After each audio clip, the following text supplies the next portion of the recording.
Let's get right to it because we have a lot to discuss with Jim Iuorio. Jim Iuorio is the host of the Futures Edge podcast. He is now a newly minted special contributor to WirePoints, wirepoints.org. La-di-da-da. Congratulations. Huh? And he is the proprietor of Brandt's Restaurant in Palatine. And are you here to tell him why he needs to move? Well, I mean, I see the difference is... Oh, what's the difference? I think that Jim can be in Palatine because, this is what's happened. So you get a hollowing out of the middle in Chicago and Illinois more generally. So you have a bunch of people that are beneficiaries of transfer payments, and you have a bunch of people with enough money that it doesn't matter. They're sort of insulated from terrible public policy. And then people in the middle are being squeezed and squeezed out. And so you're people in the middle being squeezed and squeezed out. And Jim Iuorio is part of the landed aristocracy. He's got so much money that nothing can impact him. No one can touch him. He's like Musk. Well, his street name is Moneybags. Yeah. So, I mean, I think his that $55 billion compensation package that Musk got, I think that's something like what Jim Iuorio got to do the Futures Edge podcast. I'm not sure exactly the numbers, but Jim, thanks for joining us. Appreciate it. Thanks for having me. So Moneybags. Yeah, what do you got? So we were discussing. I was doing a little life coaching for Amy in terms of why it doesn't make sense for her to continue to watch her home in Lakeview be whittled away in terms of its equity and market value. And there are other options here, even if you want to have a little footprint in Illinois, but it makes no sense to be here if you don't have to be. And he said, well, Iuorio's in Palatine, and what are you doing there? So explain yourself. So no, well, my theory is, I was just talking to someone about this last night, and it's the whole Titanic thesis is when the Titanic breaks, it breaks in the middle, which is Chicago in this metaphor, and some of the more posh suburbs, shoot higher because of what you just said, the exit strategy, people who still, because talking about just up and leaving is great, and a lot of people are doing that, but there are some people who have businesses, familial obligations, so it's not as easy as we make it out. No, I know it's not easy. No, it's. I mean, in point of fact, it's. I would say all the time, it's difficult, which is why it's such an indictment that so many people are leaving because they do have, nostalgic feelings for their home, their home community where they laid down roots, where they raised their kids. There are professional obligations, family obligations. So it's a tough thing to do for most people, which is why it should be so jarring that so many people are doing it. But the Titanic, it pitched up and then it sank. So I don't know how is the Titanic thing a long-term strategy? It's not a long-term strategy. Okay. It's a short to medium-term strategy while I think of something else, which is happening right now. And I'm hoping, there is a small chance. There's been times in the past when cities and states have had just awful times and awful leaderships and come back for it. New York in the 70s. New York in the 70s was never supposed to come back. And then some people made a lot of money buying those bonds, lending them money, and waiting for it to happen. So, and also I do think, and I hate the fact that this is what I think, by the way, I think that if things get so bad, we're just going to become a ward of the federal government, and they're going to continue giving us money, which, by the way, I think is part of the whole plan of Brandon Johnson running for mayor on a pro-crime platform, which is just unfathomable to me. But I think it's because if things get so bad, then the federal government comes in on their white horse to save us, and then we're wards of them. And some people can be quasi-saved. Does that make any sense? Well, I mean, the only problem it'd be one thing if Chicago was some sort of outlier, and it was too it was just treated as too big to fail. But every major metropolitan area with more than 500,000 people is in a similar situation. It's not as pronounced as Chicago, but you start designating metropolises like Chicago as too big to fail, and you're going to have a line around the block wanting the same treatment. No, I'm flying to San Francisco today, so there is others that are just as bad.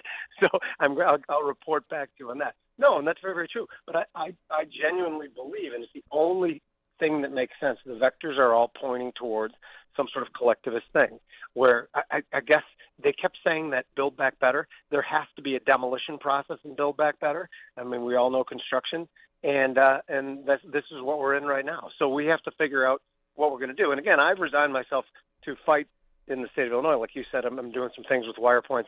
I'll fight till the last punch is thrown. I don't like our chances of winning necessarily, but that's immaterial in this fight. We're just going to keep doing it.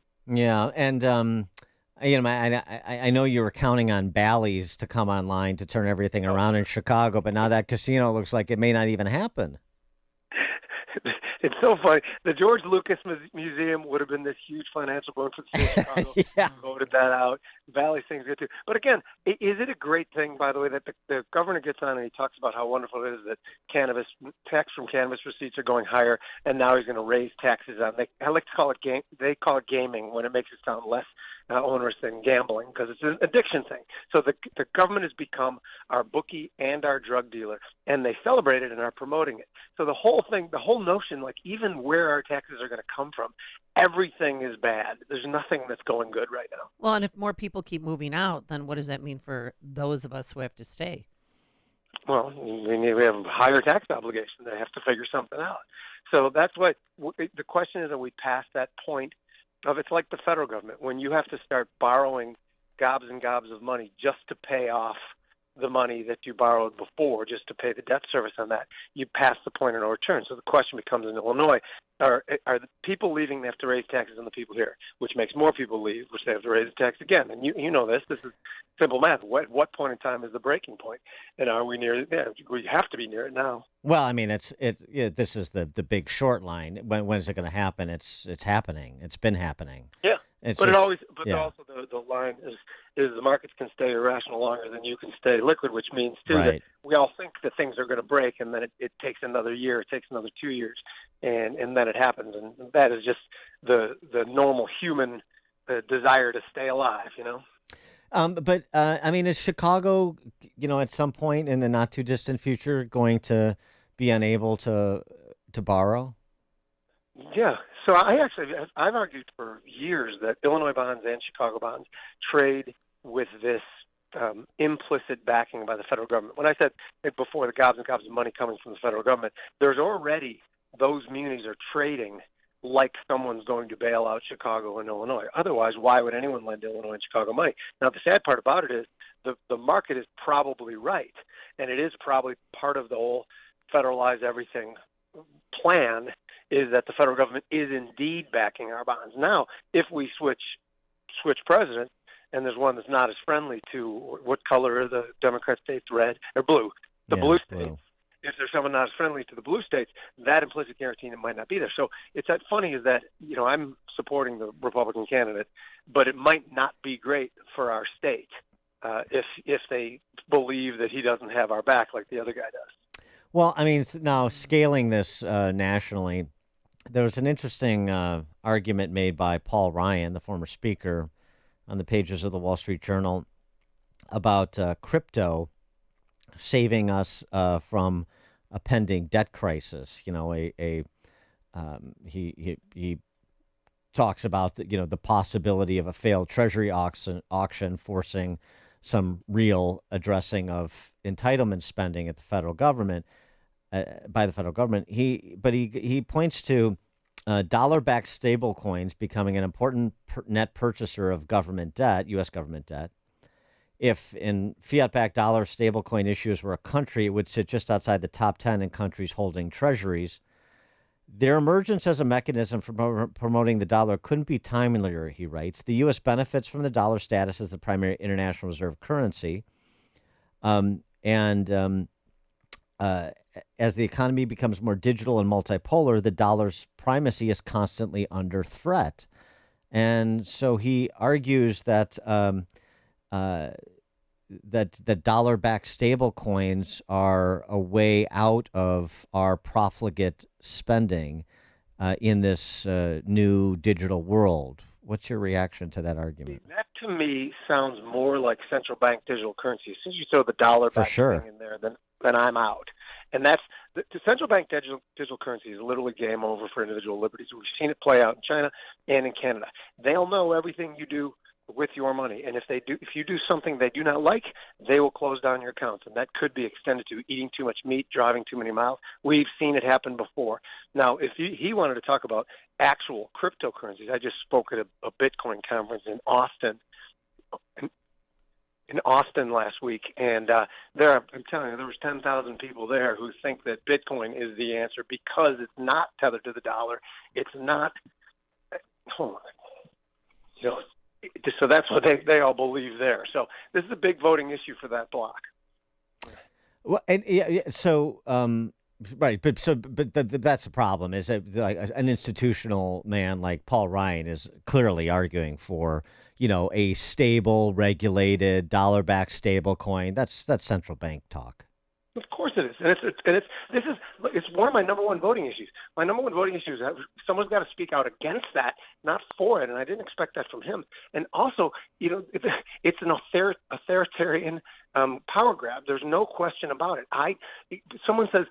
I was talking to someone the other day, and like, well, if you have nothing to hide, why would you care? Yeah, right. I'll decide what I have to hide and what I don't have to hide, and they can change the rules at any time. Exactly. Yeah, I have nothing to hide. Oh, really?